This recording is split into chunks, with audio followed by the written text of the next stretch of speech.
এত অধিক পরিমাণে গীবত হচ্ছে, গীবতের গন্ধ অনুভূত হচ্ছে না, মিশে যাচ্ছে।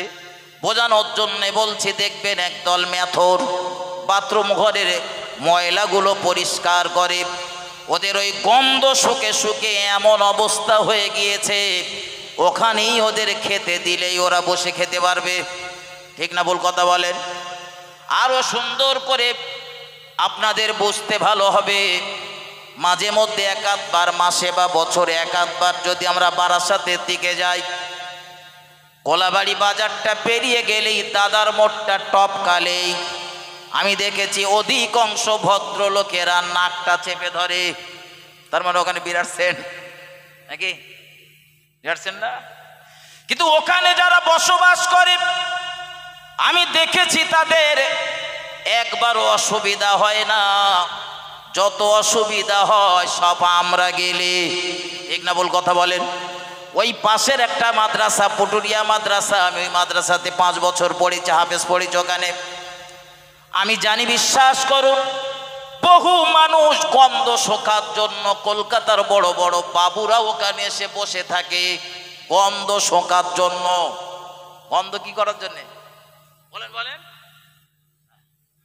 আমার ভাই বাবাজিরা, আমার প্রিয় নবীর প্রিয়দের এই গীবতের গন্ধ পাওয়া যেত, কিন্তু বর্তমান পিরিয়ডে এই গীবত এত অধিক পরিমাণে চলছে, ঠিক মেথরের মতো আমাদের অবস্থা হয়েছে। মেথর যেমন নোংরা পরিষ্কার করতে করতে তার একবারও মনে হয় না গন্ধ গ্যাসের কথা, আমার সমাজে এত অধিক পরিমাণে গীবত হচ্ছে, গীবতের গন্ধ আমরা পাচ্ছি না। ও বাবাজি ভাই, জানেন, ভুল আমাকে নেবেন না, ভুল আমাকে বুঝবেন না। বহু স্টেজে যাওয়ার পরে যুবকেরা বিভিন্ন মোবাইল দেখায় আর বলে, হুজুর সংগঠনের নামে এই ধরনের মন্তব্য করছে, আপনি কিছু বলেন। আমি বলা লাগবে না, কিচ্ছু বলার প্রয়োজন নেই। কুকুর তোমার পায়ে কামড়াতে পারে, তুমি মানুষ হয়ে কি কুকুরের পায়ে কামড়াতে পারো? ঝটকর কথা বলেন। কুকুর যদি সংগঠনের কোন আলেমের নামে বিরূপ মন্তব্য করে, ছোট বড় কথা বলে, আমি তার সম্পর্কে বিরূপ কোনো মন্তব্য করি না। তার একটা কারণ আছে, কারণটা মাথায় ঢোকান।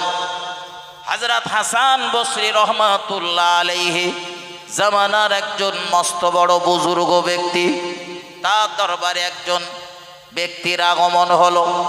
তিনি বললেন, ও আল্লাহর ওলি, আল্লাহর পেয়ারা বান্দা, অমুক ব্যক্তি আপনার নামে গীবত করেছে, আপনার নামে সমালোচনা করছিল। হযরত হাসান বসরি রহমাতুল্লাহ আলাইহি তাকে বললেন, বড় একটা পাত্র জোগাড় করো, আমার দিকে ধ্যান দেন। আল্লাহর ওলি, আল্লাহর পেয়ারা হযরত হাসান বসরি রহমাতুল্লাহ আলাইহি তাকে বললেন, বড় একটা পাত্র জোগাড় করা হোক। ওই বড় পাত্রটা যখন জোগাড় করা হলো, হযরত হাসান বসরি রহমাতুল্লাহ আলাইহি নিজের হাতে ওই পাত্রটা সুন্দর করে সাজানেন ফল মূল দিয়ে, তাতে খেজুর, তাজা খেজুর দিয়ে, সুন্দর খেজুর দিয়ে সাজিয়ে দিলেন। আর ওই ব্যক্তিটা দিয়ে বলে দিলেন, যে ব্যক্তি আমার নামে গীবত করেছে, সমালোচনা করেছে, তার দরবারে এটা পৌঁছে দেবে আর বলে দেবে, হাসান বসরির পক্ষ থেকে এটা তোমার জন্য হাদিয়া। কেন? তো গীবত করেছে হাসান বসরি, তার নামে দুটো কথা বলতে পারতেন না? পারতেন না? কথা বলেন, পারতেন না? পারতেন না? হযরত হাসান বসরি রহমাতুল্লাহ আলাইহি ওই লোকটারে ডেকে বলে দিলেন, লোকটার কাছে এটা পৌঁছে দিবে আর বলে দিবে, খুব যত সামান্য মাল আমি দিতে পেরেছি, খুব বেশি দিতে পারিনি, কারণ তুমি গীবত করে তোমার জীবনের মহামূল্যবান নেকিগুলি তুমি সব হাসান বসরিকে দিয়েছ। হাসান বসরি তোমায় কিছু দিতে পারিনি, তাই সামান্য হাদিয়া বিনিময় হিসাবে তোমার কাছে পাঠিয়েছেন। একটু মহব্বত করে বলুন সুবহানাল্লাহ, আরো জোরে বলুন সুবহানাল্লাহ। ও বাবাজি ভাই, জানেন, ভুল আমাকে নেবেন না, ভুল আমাকে বুঝবেন না। হযরত হাসান বসরি রহমাতুল্লাহ আলাইহি তিনি কত সুন্দর আচরণ করেছেন, আচরণটা ব্রেনে নেন। কেউ একজন গীবত করেছে বলে তিনি গীবত করলেন না, গালিগালাজ করলেন না, ছোট বড় কথা বললেন না, বরং ওই ব্যক্তিটির জন্য নাস্তা করার জন্য এক থালা ফল পাঠিয়েছেন। কারণ হলো হযরত হাসান বসরি বলেন এই গীবতের ফলে যে ব্যক্তি গীবত করলো তার জীবনের নেকিগুলোই যার নামে গীবত করা হলো তার আমল নামায় যোগ হয়েছে।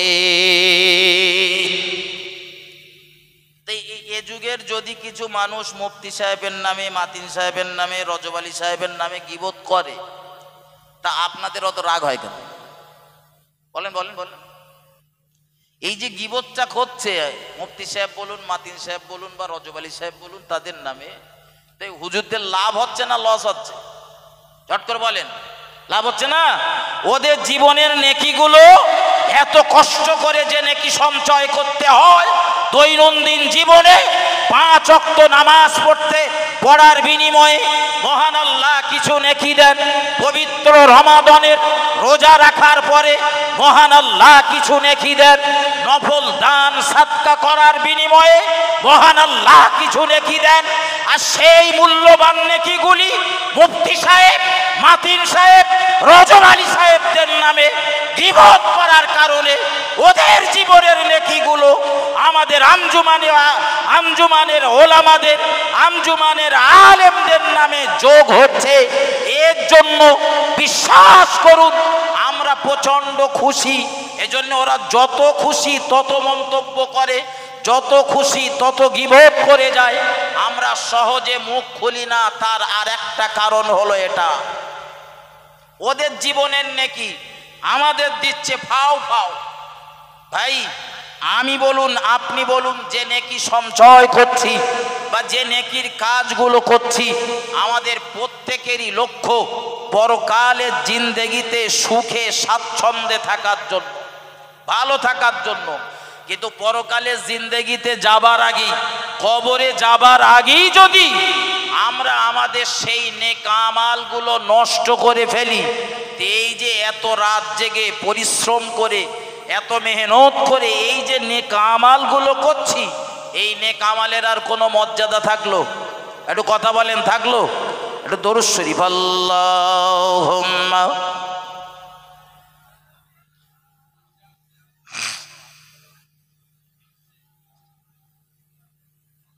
ওয়া আলা আলি সাইয়্যিদিনা মামিনা।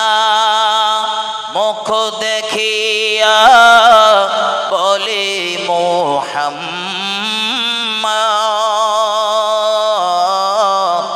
আর দুঃখে ভরা কপাল রে তোর অমর সোনার চাঁদ।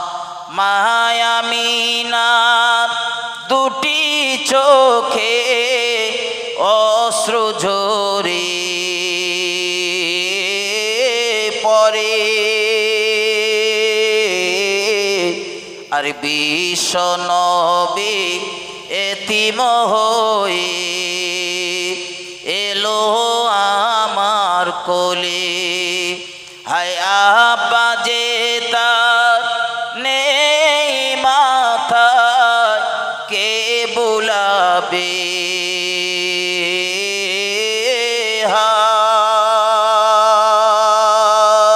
হাত, আর দুঃখে ভরা কপাল রে তোর অমর সোনার চাঁদ। সবার সেরা নবী মোদের এলেন সবার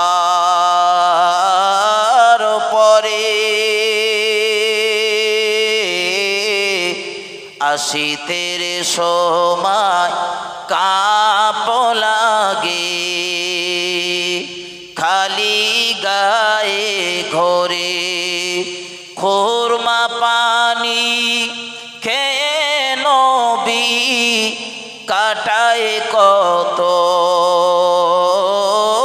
রাত, আর দুঃখে ভরা কপাল রে তোর, অমর সোনার চাঁদ। আল্লাহুম্মা সাল্লি আলা সাইয়্যিদিনা মাওলানা মুহাম্মদ ওয়া আলা আলি সাইয়্যিদিনা। আমার ভাই আমার দিকে ধ্যান দেন, আমি আলোচনা ছাড়বো, শুধু আমার শেষ কথাটা মাথায় নেন।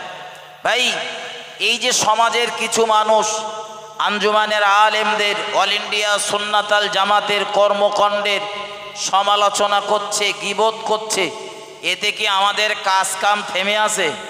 একটু কথা বলেন, থেমে আছে? ওরা যত সমালোচনা করছে, আল্লাহ পাকের শুকরিয়া, আলহামদুলিল্লাহ, সুন্নাত আল জামাতের কর্মকাণ্ড তত তত দ্রুত চতুর্দিকে ছড়িয়ে পড়ছে। এজন্যে আমি অল ইন্ডিয়া সুন্নাত আল জামাতের প্রত্যেক সভ্য সমার্থককে বলবো, কে কি বলল তাতে কান না দিয়ে ভাই কাজে মন দেন। জানবেন মানুষ ভালো জিনিসেরই, ভালো কাজেরই সমালোচনা করে, ভালো কাজেরই শত্রু বেশি হয়। এজন্যে কেউ যদি সমালোচনা করে তাতে মন খারাপ করে বসে না থেকে আপনার কর্ম, আপনার কাজ আপনি আরো দ্রুত গতিতে করুন। আল্লাহ চাইলে।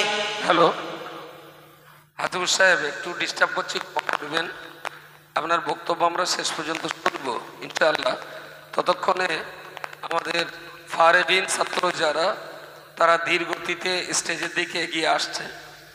তো আমরা এখন ফারেবিন ছাত্রদের মাথায় পাগড়ি পরাবো। হাসিবুর সাহেব যেখানে বলছিলেন ঠিক তার পরের আলোচনাটা শুনবো।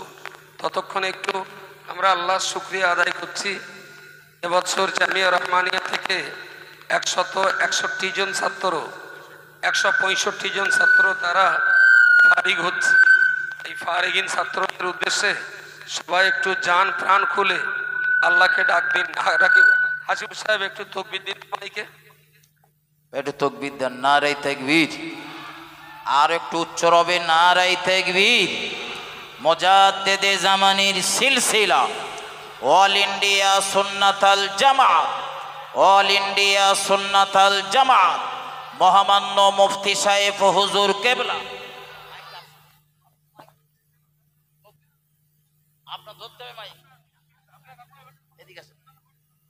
একটু উচ্চ রবে, নারে তাকবীর। আরো মহব্বত সহকারে নারে তাকবীর। মহামান্য মুফতি সাহেব হুজুর কেবলা, মহামান্য মুফতি সাহেব হুজুর কেবলা, নারে তাকবীর, নারে তাকবীর। অল ইন্ডিয়া সুন্নাত আল জামাত, অল ইন্ডিয়া সুন্নাত আল জামাত, মাগরিবি বাঙ্গাল আঞ্জুমানে ওয়াইজিন, মাগরিবি বাঙ্গাল আঞ্জুমানে ওয়াইজিন। নারে তাকবীর, নারে তাকবীর।